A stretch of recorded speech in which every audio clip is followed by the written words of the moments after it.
দাদা আমাকে বন্দুক দিয়ে গেছে, এখন আমি সব আতঙ্কবাদী দিয়ে মেরে দেবো। এই গিট গিটি গিটি গিটি গিটি গিটি গিটি। আমার ভাই যদি পাগল না হতো তাহলে আমি আমার ভাইকে ফৌজি বানাতাম। ভাই দাদা তুমি চলে এসেছো, আমি তোমার বন্দুক দিয়ে আতঙ্কবাদীদের মারছিলাম। হ্যাঁ ঠিক আছে, সব আতঙ্কবাদী মরে গেছে। আমি তোকে কতবার বারণ করেছি না এরকম পাগলের মতো হয়ে থাকবি না। দাদা আমার বন্ধু জয় আর বিজয়রা এসে এইভাবে হিরো সাজিয়ে দিয়ে চলে যায়। ওদের তো আমি পরে দেখে নেবো। ভাই তুই একটু সাবধানে থাকিস আর নিজের খেয়াল রাখিস। এরপর আমি লম্বা ছুটি নেবো আর তোর সাথে সময় কাটাবো। ঠিক আছে ভাই, তাহলে এখন আমি আসি। ঠিক আছে দাদা।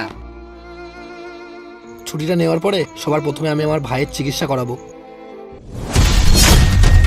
আরে ওরা এরকম দৌড়াদৌড়ি কেন করছে? জওয়ান, বর্ডারে এরকম সবাই দৌড়াদৌড়ি কেন করছে?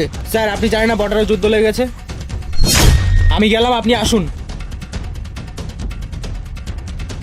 জওয়ান!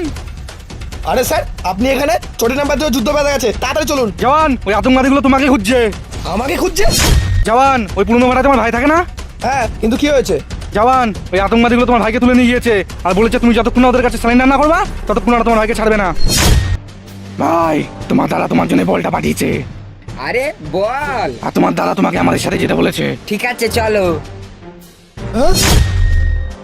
স্যার আমি আমার নিজের বড় করি না, আমি আমার ভাইয়ের জীবন নিজের প্রাণ দিয়ে হলেও বাঁচাবো।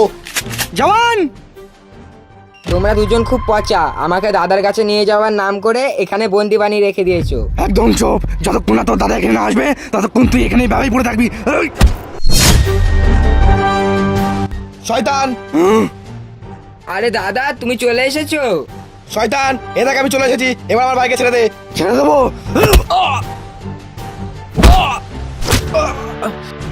ওস্তাদ, ওকে এত মারছো, ও তো কিছুই হচ্ছে না। এবার হবে। ভাই! বন্ধুরা যদি ভিডিওটি ভালো লেগে থাকে তো চ্যানেলটিকে সাবস্ক্রাইব করে অবশ্যই পাশে থাকবেন। জয় হিন্দ।